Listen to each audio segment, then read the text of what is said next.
السلام علیکم میرے سبھی لسنرز. آج میں پھر سے حاضر ہوں اپنے چینل اردو ناولز الاؤڈ پر دشمن جان ناول کے ساتھ، جس کی رائٹر ہیں فاطمہ ٹیلز، اور یہ اس کی 15th ایپیسوڈ ہے.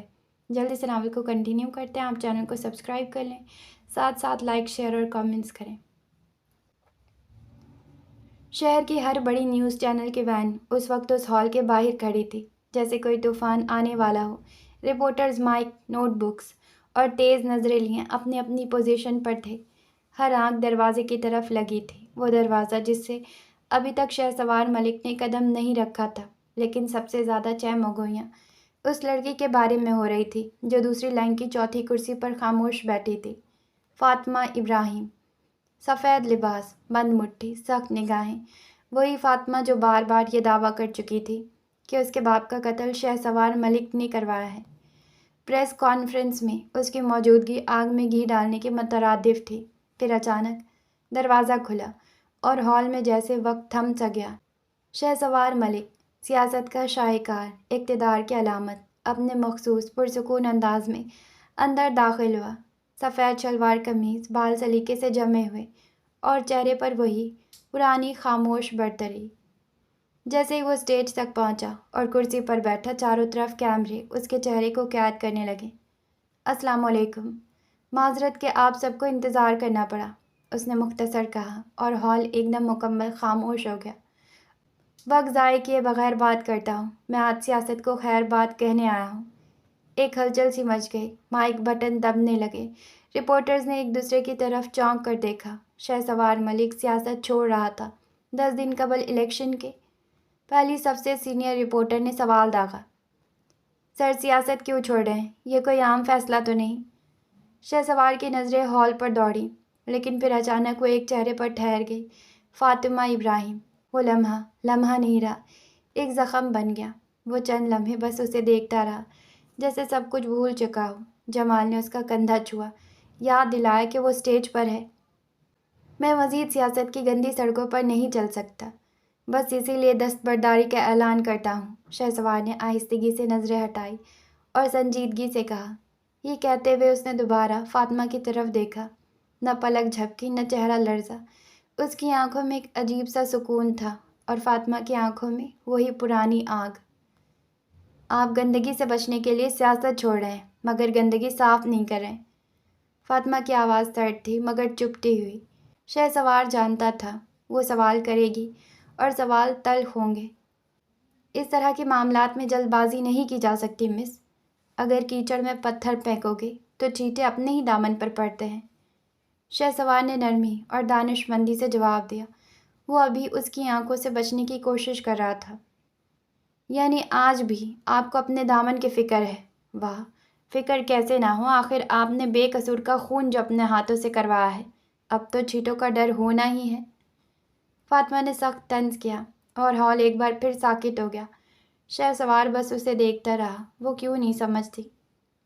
مجھے اپنے دامن کی کبھی فکر نہیں رہی، اور جہاں تک اس قتل کی بات ہے، میں سوچ بھی نہیں سکتا، کیونکہ وہ شخص میرے لیے عام انسان نہیں تھے. وہ ان کے والد تھے، جنہیں میں کبھی دکھ دینا تو دور، ناراض بھی نہیں کر سکتا تھا. پھر آہستگی سے بولا. فاطمہ کا چہرہ لمحے بھر کو سن ہو گیا.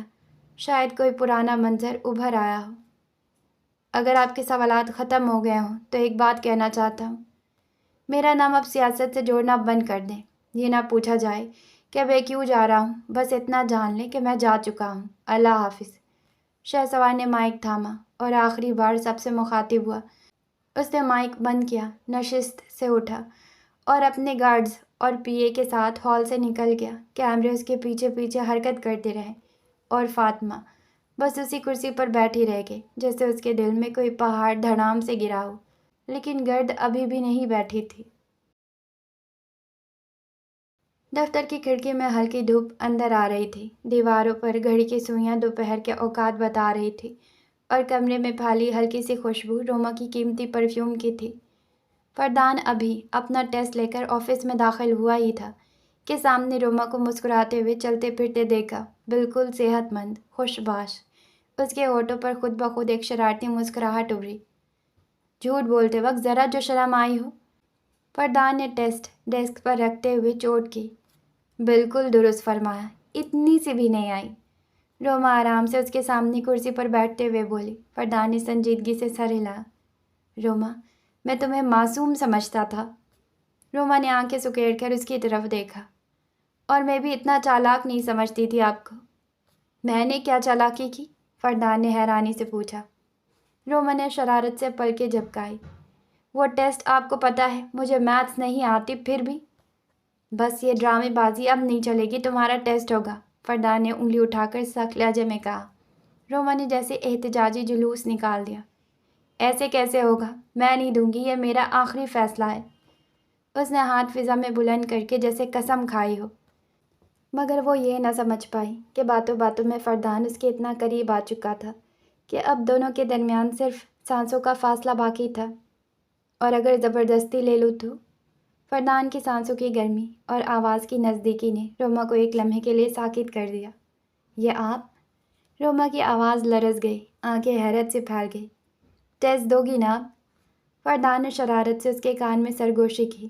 دوں گی، بالکل دوں گی۔ روما ایک دم چیئر سے چھلانگ مار کر کھڑی ہو گئی۔ فردان اس کے سرخ پڑتے گالوں کو دیکھ کر ہنسا۔ بس یہ کرنے کی دیر تھی اور تم مان گئی۔ اللہ آپ کو پوچھے، نئی نئی بیوی کو ستاتے ہیں۔ روما نے اوپر اشارہ کیا، جیسے عدالت الہی میں شکایت دائر کر رہی ہو۔ فردان نے اسے نرمی سے قریب کیا، صوفے پر بٹھایا اور خود میز کے ساتھ ٹیک لگا کر کھڑا ہو گیا۔ اس کی آواز میں پہلی بار کچھ اور ہی رنگ تھا۔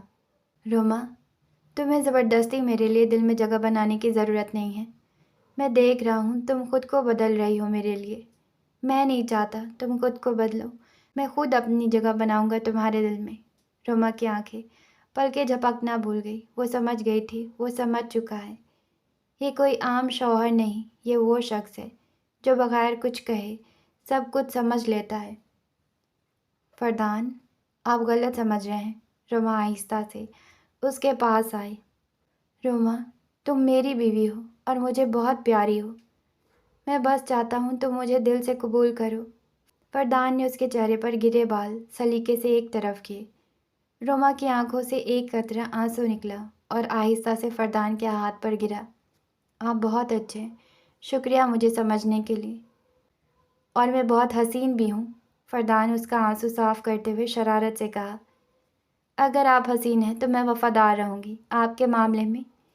روما نے مسکرا کر اس کا وہی ہاتھ تھام لیا۔ میرے لیے یہی کافی ہے۔ فردان نے اسے اپنے حصار میں لیا، لمحہ بھر کے لیے جیسے دنیا رک گئی ہو۔ اب جلدی سے میری نئی بیوی میرے آفس سے غائب ہو جائے، اس سے پہلے کوئی چھاپا مارے۔ پھر اسے شرارتی لہجے میں بولا۔ وہ اس کی ناک کھینچ کر ہنسا۔ جا رہی ہوں، لیکن ٹیسٹ نہیں دوں گی، پلیز مان جائیں۔ روما فوراً اپنے مطلب پر آ گئی۔ یعنی نئی بیوی کو معافی دے دی جائے؟ فردان نے اس کی ٹھوڑی کو پکڑ کر پوچھا۔ روما نے طوطے کی طرح فوراً سر ہلایا۔ کیا یاد کرو گی؟ دے دی معافی۔ فردان نے دھیرے سے اس کے بال پر بوسہ دیا اور اسے اپنے بازوؤں سے آزاد کیا۔ چلو بھاگ جاؤ فٹافٹ۔ اس نے اس کا بیگ پکڑایا۔ اچھا جا رہی ہوں، نکال کیوں رہے ہیں؟ روما نے شکایت کی، بیگ تھامتے ہوئے۔ جی فوراً 9-2-11 ہو جاؤ ورنہ بھی ٹیسٹ لے لوں گا، فردان نے دھمکی دی، اور اگلے ہی لمحے روما دروازے سے باہر غائب۔ پاگل بیوی، فردان نے اس کی بھاگتی ہوئی پشت کو دیکھ کر ہنستے ہوئے کہا۔ یحییٰ خان اپنی وسیع و عریض حویلی کے ڈرائنگ روم میں چمڑے کی کالی آرام دہ کرسی پر بیٹھا ٹی وی اسکرین پر نظریں جمائے بیٹھا تھا۔ سامنے شہسوار ملک کی پریس کانفرنس جاری تھی۔ کمرہ ایئر کنڈیشنر ہونے کے باوجود اس کے ماتھے پر پسینہ نمودار ہونے لگا، حیرت سے نہیں، تجسس سے۔ شہسوار کی آواز ایک بار پھر گونجی۔ آج میں سیاست کو خیر بات کہہ رہا ہوں، کچھ سچ انسان کو اندر سے ہلا دیتے ہیں۔ یحییٰ خان نے ریموٹ میز پر رکھتے ہوئے کروفر سے گردن موڑی، جیسے پوری دنیا کی عقل پر صرف اسی کی گرفت میں تھی۔ آخر کیا ہے اس لڑکی میں؟ وہ خود سے بڑبڑائے، آنکھوں میں خطرناک چمک ابھر آئی۔ پہلے موسیٰ جیسا بے قابو بے لگام شخص اس کے پیچھے پاگل ہو رہا ہے، اب شہسوار جو سیاست میں خود کو خدائی دعویٰ دار سمجھتا ہے، وہ بھی اسی کے سامنے جھک گیا۔ اس کی انگلیاں صوفے کے بازو پر تیزی سے حرکت کرنے لگی۔ ایک گہری سانس لیتے ہوئے وہ کھڑا ہو گیا، کھڑکی کے پردے ہٹائے اور باہر شہر کی روشنیاں دیکھتے ہوئے بول اٹھا۔ لیکن اب ایک بات تو طے ہے۔ اس کے لبوں پر ایک زہریلی شفاف مسکراہٹ ابھری۔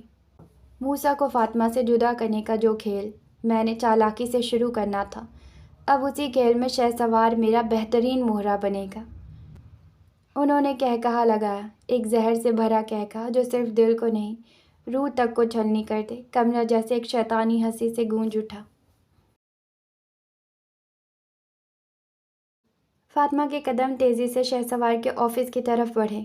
کانفرنس ختم ہوتے ہی اس کا دل خون کے مانند ابلنے لگا تھا، جیسے اندر کوئی طوفان پک رہا ہو جس کا اب دھماکہ ہونا لازمی تھا۔ ریسیپشن پر جمال حسب معمول موجود تھا، مگر آج اس کی موجودگی فاطمہ کے لیے دیوار سے کم نہ تھی۔ تمہارے سر کہاں ہیں؟ مجھے ان سے ابھی ملنا ہے۔ فاطمہ کا لہجہ برف کی طرح سخت اور دھواں کی طرح سلگتا ہوا تھا۔ جمال ایک لمحے کو گڑبڑا گیا۔ میم سر بزی ہیں، آپ بعد میں۔ میں نے پوچھا نہیں، تم سے بتایا ہے کہ مجھے ملنا ہے ابھی۔ اس نے ایک قدم آگے بڑھاتے ہوئے رعب دار آواز میں کہا، اور جمال کی سانسیں اکھڑ گئیں۔ میں سر کو انفارم کرتا ہوں۔ وہ جلدی سے پلٹا اور آفس کی طرف بڑھ گیا۔ دفتر کے اندر شہسوار چیئر پر نیم دراز بیٹھا، آنکھیں بند کیے ہوئے سکون کی سانس لے رہا تھا، جیسے دنیا کے شور سے بے خبر ہو۔ جمال کی آواز نے سکوت توڑا۔ سر، مس فاطمہ آئی ہیں آپ سے ملنے۔ شہسوار کی پلکیں یکدم لرزی، وہ سیدھا ہو کر بیٹھ گیا۔ کیا؟ سر بھیج دوں؟ جمال نے ہچکچاتے ہوئے کہا۔ شہسوار نے ایک گہری سانس لی اور سنجیدہ لہجے میں بولا، محبوب کو انتظار نہیں کرواتے، اسے ساتھ لے کر آنا چاہیے تھا۔ Okay sir. جمال جھکتے ہوئے باہر نکلا۔ باہر فاطمہ اب ویٹنگ ایریا میں بے چینی سے ٹہل رہی تھی۔ جب جمال اس کے قریب آیا، میم آپ جا سکتے ہیں۔ فاطمہ نے کوئی جواب نہ دیا، تیز قدموں سے دروازے کی طرف بڑھی، دستک دینے کا تکلف نہ کیا، دھڑام سے دروازہ کھولا اور سیدھی اس کے سامنے آ کھڑی ہوئی۔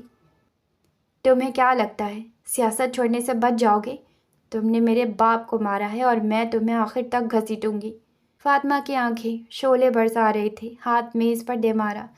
شہسوار نے آہستہ سے کرسی پر پہلو بدلا۔ میں نے کل بھی کہا تھا، آج بھی کہہ رہا ہوں، اور آنے والے کل بھی کہوں گا، میں نے قتل نہیں کیا۔ مر کے زندہ بھی ہو جاؤ نا، تب بھی یقین نہیں آئے گا مجھے تم پر۔ اس کی آواز گونجی جیسے کمرے میں دھماکہ ہو گیا ہو۔ شہسوار نے دھیرے سے نظریں اس کی طرف اٹھائی۔ آواز رکی، مگر دل کا زلزلہ ابھی بھی گونج رہا تھا۔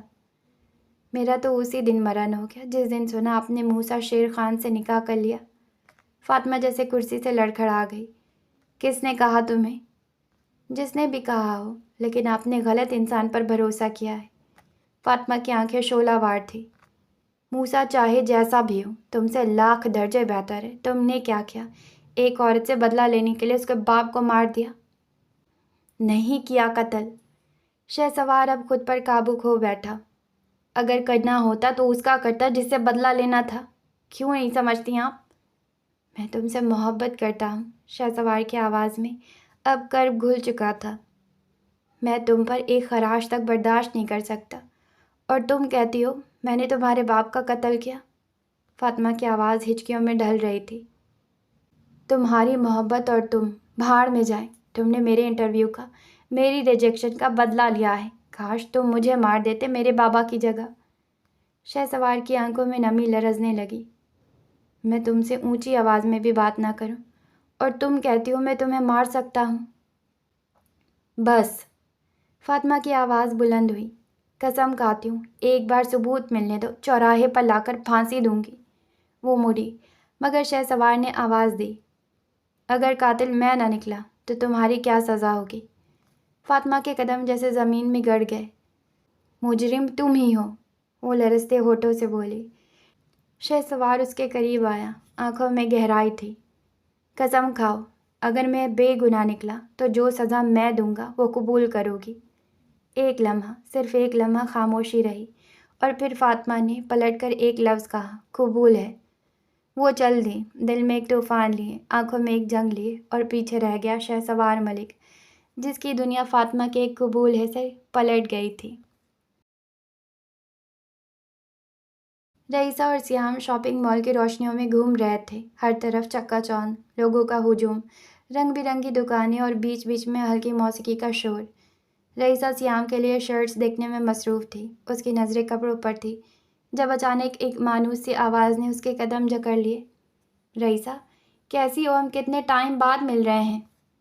نرم لہجے، ہلکی سی مسکراہٹ اور آنکھوں میں پرانی یادوں کی چمک لیے شہباز سامنے کھڑا تھا۔ رئیسہ کا دل جیسے ایک لمحے کو رک گیا۔ وہ ٹھٹکی، نظریں اس چہرے پر جم گئی جسے وہ ہمیشہ کے لیے بھولنا چاہتی تھی۔ میں ٹھیک ہوں، تم یہاں؟ ابھی وہ کچھ اور کہنے ہی والی تھی کہ سیام پاس آ گیا۔ اس کے ہاتھ میں ایک نیلی شرٹ تھی، چہرے پر بے خبری کا سکون، لیکن اگلے لمحے شہباز کے الفاظ نے سب کچھ بدل دیا۔ ویسے رئیسہ، تمہیں نہیں لگتا ہم نے بریک اپ کا فیصلہ بہت اچھا کیا؟ سیام چونکا، نظریں رئیسہ کے چہرے پر ٹیک گئی۔ رئیسہ، اگر شاپنگ مکمل ہو گئی ہو تو چلیں، اس نے دھیرے سے کہا، مگر لہجہ سرد اور تلخ ہو چکا تھا۔ آنکھوں میں ضبط کی چمک تھی، جیسے وہ خود کو بمشکل سنبھال رہا ہو۔ جی چلیے۔ رئیسہ نے فوراً حامی بھری، اس کی سانسیں الجھنے لگیں۔ وہ یہاں مزید رکنا نہیں چاہتی تھی۔ یہ کون ہے؟ تم تو بالکل بدل گئی ہو۔ What a change! New boyfriend بھی اچھا ہے۔ لیکن شہباز باز کہاں آنے والا تھا؟ وہ طنزیہ مسکراہٹ کے ساتھ بولا۔ رئیسہ کے چہرے پر ہوائیاں اڑنے لگیں، ماتھے پر پسینے کی نمی چمکنے لگی۔ وہ بس سیام کو دیکھتی رہی، جیسے اسے سمجھ نہ آ رہا ہو کہ کیا کرے۔ شوہر ہوں میں اس کا۔ سیام کی نظریں اب شہباز پر جمی تھی۔ اس نے شہباز کی طرف بڑھ کر پراعتماد انداز میں ہاتھ بڑھایا اور کہا۔ شہباز کا کہکہا فضا میں گونجا۔ گریٹ! رئیسہ جیسی لڑکی کا بھی شوہر ہو سکتا ہے۔ یہ جملہ رئیسہ کے دل پر نہیں، روح پر چابک بن کر لگا، لیکن سیام اس کا ضبط اب ٹوٹ چکا تھا۔ اس نے پلک جھپکتے ہی شہباز کا گریبان پکڑ لیا۔ زبان سنبھال کر بات کرو، اگر کوئی فضول بکواس کی تو منہ توڑ دوں گا۔ سیام، چھوڑے اسے، پبلک پلیس ہے۔ رئیسہ نے گھبرا کر سیام کو پیچھے کرنے کی کوشش کی۔ آس پاس کے لوگ رک کر دیکھنے لگے، کچھ موبائل نکال چکے تھے۔ میرا کیوں منہ بند کروا رہے ہو؟ تمہاری بیوی کی حقیقت ہے۔ شہباز اس کو دھکا دیتے ہوئے بولا۔ اسی لمحے مال کا مینیجر جلدی سے پاس آیا۔ سر، ایوری تھنگ آل رائٹ؟ جی، سب ٹھیک ہے۔ سیام نے گہری سانس لی، رئیسہ کا ہاتھ مضبوطی سے تھاما اور قدرے سخت لہجے میں بولا۔ پھر بنا کچھ کہے رئیسہ کو ساتھ لیے وہ وہاں سے نکل گیا۔ شہباز پیچھے رہ گیا اور رئیسہ کے دل میں عجیب سی خلش، ایک پرانے باپ کی بدترین یاد کے ساتھ۔ جیسے ہی فاطمہ گھر میں داخل ہوئی، اماں بھی کی تیز آواز نے اسے گھیر لیا تھا۔ ذہن میں تناؤ سا پھیلا ہوا تھا، جیسے کچھ طوفان آنے کو ہے۔ شہسوار کی باتیں ابھی ذہن سے محو نہ ہوئی تھی کہ اماں بھی کی آواز گونجی، جو کسی عدالت کے فیصلے کی طرح کمرے کی فضا میں تیر گئی۔ الشبہ، اب اس لڑکی کی شادی جس سے مرضی ہو، لیکن 1 مہینے کے اندر اندر ہو جانی چاہیے۔ بہت ہو گیا اب۔ اماں بھی کا چہرہ غصے سے لال تھا، آواز میں وہی سختی جو صدیوں پرانی روایتوں کو لے کر آتی ہے۔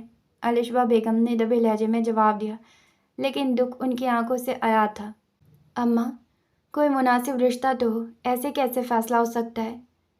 فاطمہ دروازے کے قریب کھڑی تھی اور ہر جملہ اس کے دل میں تیر کی طرح اتر رہا تھا۔ اس کے قدم بوجھل ہو گئے، ایک انجانی فکر نے اس کی سانسیں روک لی۔ میں نے رشتے والی کو بول دیا ہے، کل 2-3 رشتے دکھانے آ رہے ہیں، اب اور دیر نہیں ہوگی۔ اماں بھی نے آخری بات اس انداز میں کہی جیسے عدالت نے فیصلہ سنا دیا ہو۔ الشبہ بیگم نے دھیرے سے حامی بھری۔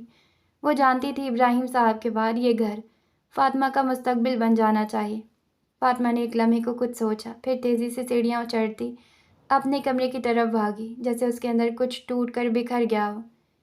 کمرے میں پہنچتے ہی اس نے بیگ زمین پر پھینکا، لرزتے ہاتھوں سے موبائل نکالا اور موسیٰ کا نمبر ڈائل کیا۔ دل زور زور سے دھڑک رہا تھا۔ موسیٰ نے پہلی بیل پر ہی کال اٹھا لی۔ اس کی آواز ہمیشہ کی طرح نرم اور اپنائیت بھری تھی۔ آج ہمیں خود سے کال؟ خیریت؟ مجھے آپ سے ملنا ہے، فاطمہ نے اس کی بات کاٹتے ہوئے بے چینی سے کہا۔ سب ٹھیک تو ہے نا؟ موسیٰ کی آواز میں تشویش آ گئی۔ کچھ بھی ٹھیک نہیں ہے، کیا آپ آج آ سکتے ہیں؟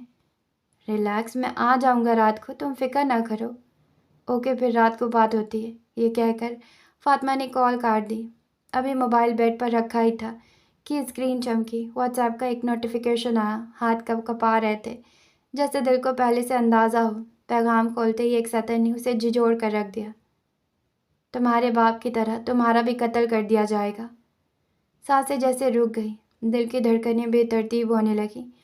آنکھوں کے سامنے ابراہیم صاحب کا خون آلود چہرہ گھومنے لگا، لیکن اگلے ہی لمحے اس نے آنسو پوچھے، ہونٹ بھینچے اور غصے سے فون اٹھا کر جواب لکھا، میں ڈرتی نہیں ہوں تم سے، تمہارا وہ حال کروں گی دنیا دیکھے گی۔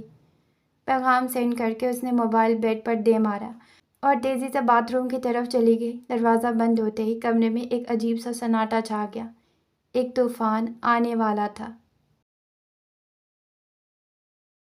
شہسوار تھکے قدموں سے گھر لوٹا تھا۔ آج شام اس نے ڈیرہ غازی خان کے لیے روانہ ہونا تھا، مگر سفر کی شروعات لاہور سے کرنا چاہتا تھا۔ شاید کچھ سوالوں کے جواب اسی شہر میں رہ گئے تھے، کبھی وقت، کبھی حالات اور کبھی دل کی الجھنیں۔ شاید اسی لیے لاہور جیسے شہر میں محبتیں نہیں پنتی، صرف دھوکہ اور سازشیں۔ وہ بیگ میں کپڑے رکھ رہا تھا، تبھی جمال اندر آیا۔ آواز میں معمول سے زیادہ سنجیدگی تھی۔ سر، یحییٰ صاحب آئے ہیں آپ سے ملنے۔ شہسوار کے ہاتھ رک گئے۔ وہ گردن موڑ کر جمال کی طرف دیکھا، آنکھوں میں ایک خاص تاثر آیا۔ ڈرائنگ روم میں بیٹھا ہو، میں آ رہا ہوں۔ جمال سر ہلاتا باہر چلا گیا اور شہسوار نے اپنی شرٹ طے کرتے ہوئے ایک لمبا سانس لیا، جیسے کسی پرانے زخم کو پھر سے کھولنے کا وقت آ گیا ہو۔ 15 منٹ بعد وہ ڈرائنگ روم میں داخل ہوا۔ یحییٰ صاحب حزب عادت پورے اعتماد اور سکون سے بیٹھے تھے، جیسے وہ اس گھر کے نہیں بلکہ کسی سیاسی میدان کے فاتح ہوں۔ دشمن کے گھر آنا جگر والا کام ہوتا ہے، اور آپ کو دیکھ کر لگ رہا ہے بڑا جگر ہے آپ کے پاس۔ شہسوار نے سامنے بیٹھتے ہوئے تلخ طنز کیا۔ یحییٰ صاحب مسکرائے، وہی مغرور سی مسکراہٹ جو کئی لوگوں کو راکھ کر چکی تھی۔ اب تو ہم حریف نہیں رہے، سنا ہے تم سیاست چھوڑ رہے ہو، سوچا معلوم کر لوں آخر ایسا کیا ہوا۔ یہ میرا ذاتی فیصلہ ہے، آپ یہاں کیوں آئے ہیں مدعا بیان کریں۔ شہسوار اب کسی کھیل میں وقت ضائع نہیں کرنا چاہتا تھا۔ دوستی کا ہاتھ بڑھانے؟ یحییٰ صاحب نے اپنے شال کو آہستہ سے اتارتے ہوئے کہا۔ شہسوار ہلکے سے ہنسا، وہ ہنسی جس میں اعتماد کم، زخمی عقل کی گہرائی زیادہ تھی۔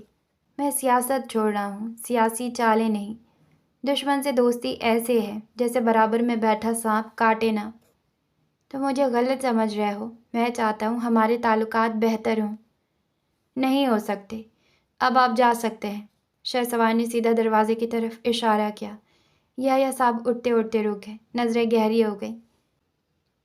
کیا تم فاطمہ ابراہیم کی وجہ سے سیاست چھوڑ رہے ہو؟ شہسوار کے چہرے کا رنگ ایک لمحے کو بدل گیا۔ ویسے اس میں ایسا کیا ہے؟ موسیٰ بھی اس کے پیچھے پاگل ہونے لگا ہے، اب تم بھی، نہ جانے اور کتنے ہوں گے۔ ان کی مسکراہٹ زہر سے لبریز تھی۔ بکواس بند کرو اور دفع ہو جاؤ میرے گھر سے۔ شہسوار نے میز پر ہاتھ مارا، آواز پوری حویلی میں گونج گئی۔ جذباتی کیوں ہو رہے ہو؟ میں تو تمہیں فائدہ دینے آیا ہوں، اس کے باپ کی طرح، اس کی جان کو بھی خطرہ ہے۔ یحییٰ صاحب کچھ لمحے خاموش رہے، پھر دھیرے سے بولے۔ شہسوار لمحہ بھر کو چپ ہو گیا۔ کس سے خطرہ ہے؟ پھر آہستہ سے بولا، جس نے اس کے باپ کو مارا، وہی اب اسے مٹانا چاہتا ہے۔ یہ جملہ خنجر کی طرح دل میں اتر گیا۔ شہسوار کی آنکھیں خون کی طرح سرخ ہو گئیں۔ اس کے باپ کے قتل کا الزام مجھ پر ہے، اس کی آواز میں گرج تھی۔ وہ کہتی ہے، لیکن تم اور میں دونوں جانتے ہیں تم نے قتل نہیں کیا۔ یحییٰ صاحب جھک کر بولے۔ اب شہسوار کو سب کچھ صاف دکھائی دینے لگا تھا، قاتل، سازش اور یہ مکڑی کا جالا۔ آپ چاہتے کیا ہیں؟ اس نے گہری نظروں سے پوچھا۔ موسیٰ کو اس کی زندگی سے نکالو، یحییٰ صاحب نے اپنی بات کہی۔ بول دو اسے، چھوڑ دے فاطمہ کو۔ شہسوار بھی الٹی کھوپڑی کا تھا۔ وہ نہیں چھوڑے گا، لیکن اگر فاطمہ کو سچ پتہ چل گیا تو وہ خود چھوڑ دے گی، اور تم سے بہتر کون جانتا ہے موسیٰ اپنی چیز توڑ دیتا ہے، چھوڑتا نہیں۔ شہسوار کی آنکھیں بجھنے لگیں۔ وہ چیز نہیں ہے، انسان ہے، اور آپ یہ کام میرے ذریعے کیوں کروانا چاہتے ہیں؟ کیونکہ میں نے عشق کی چنگاری تمہاری آنکھوں میں دیکھی ہے، اور موسیٰ کی نظروں میں انتقام۔ یحییٰ صاحب تھوڑا جھک کر اس کے دل میں جھانکتے ہوئے بولے۔ شہسوار کے لب کانپے، دل جیسے چھلنی ہو گیا ہو۔ وہ نکاح میں ہے اس کے، ٹوٹ جائے گا۔ یحییٰ نے سرسری لہجے میں کہا، جیسے یہ سب محض کھیل ہو۔ موسیٰ نہیں چھوڑے گا اسے، چھوڑنا پڑے گا، کیونکہ دشمن کے ساتھ موسیٰ شیر خان کا چلنا ممکن نہیں، اور پاکستان میں دشمن ہمیشہ دشمن جاں ہوتے ہیں۔ یہ کہتے ہوئے یحییٰ صاحب کھڑے ہو گئے، شال کندھے پر ڈالی اور خاموشی سے دروازے کی طرف بڑھ گئے۔ ان کے قدموں کے پیچھے سازشوں کی گرد تھی۔ پیچھے شہ سوار بس ایک ہی سوال کے گرد چکر کاٹتا رہا، یہ سب ہو کیا رہا ہے اور وہ کس جنگ میں کھینچ لیا گیا ہے؟ لیکن وہ یہ سمجھ گیا تھا کہ ابراہیم کے قتل کا تعلق موسیٰ سے ہے۔ تو آج کے لیے بس اتنا ہی، ناول کو یہیں پر سٹاپ کرتے ہیں۔ ہم ملیں گے کل آنے والے ایپیسوڈ کے ساتھ۔ جانے سے پہلے چینل کو سبسکرائب کر لیں، ساتھ ساتھ لائک، شیئر اور کامنٹس کریں۔